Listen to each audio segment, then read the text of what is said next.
Dokumen yang baru terungkap memicu sebuah teori konspirasi gila, sebuah teori yang bisa mengguncang dunia kripto. Jadi, pertanyaannya, apa benar pencipta Bitcoin, Satoshi Nakamoto, itu sebenarnya Jeffrey Epstein? Yuk kita bedah buktinya. Di satu sisi ada Satoshi, si jenius anonim. Sisi lainnya Epstein, seorang predator. Beda banget kan? Ternyata minat Epstein pada kripto itu udah ada dari lama loh, sejak 2009 pas Bitcoin lahir.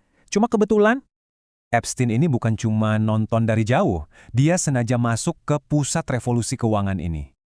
Antara 2002 sampai 2017, Epstein nyumbang $850.000 ke MIT. Tapi uangnya lari kemana?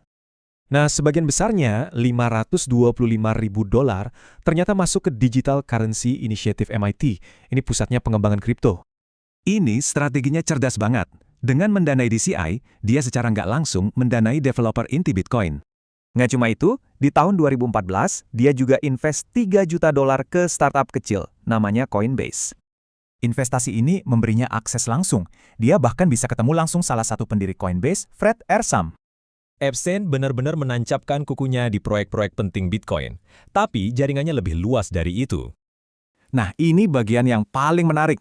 Jaringan Epstein itu bukan cuma soal uang, tapi soal akses ke orang-orang penting. Dia bahkan berdebat soal Bitcoin dengan pendiri PayPal, Peter Thiel. Ini bukti dia bukan investor biasa. Pengaruhnya nggak cuma di Bitcoin. Dia juga dapat info orang dalam soal drama awal di dunia altcoin. Contohnya, dia dikasih tahu soal konflik antara Jed McCaleb dari Ripple dengan peluncuran Stellar. Jelas banget kan, dia diperlakukan seperti orang dalam, tahu semua gosip dan perebutan kekuasaan di industri kripto. Puncaknya di 2016, Epstein sendiri mengklaim di email kalau dia sudah bicara dengan beberapa pendiri Bitcoin. Percaya nggak? Nah, ini dia intinya.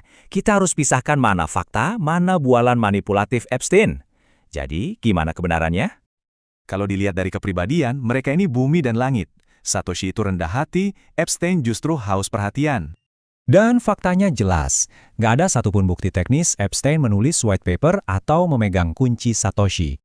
Penyelidik bahkan nggak nemu bukti dia pakai kripto untuk kejahatan. Perannya cuma sebatas networking dan investor.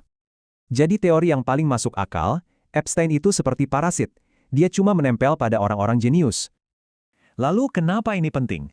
Cerita sebenarnya bukan soal konspirasi, tapi soal betapa mudahnya Epstein menyusup ke dunia kripto. Seorang predator bisa dengan mudah membeli pengaruh di jantung teknologi revolusioner ini. Ini jadi pertanyaan besar kan? Pertanyaan terakhirnya, kalau Epstein bisa semudah itu, siapa lagi yang diam-diam bermain di balik layar teknologi kita?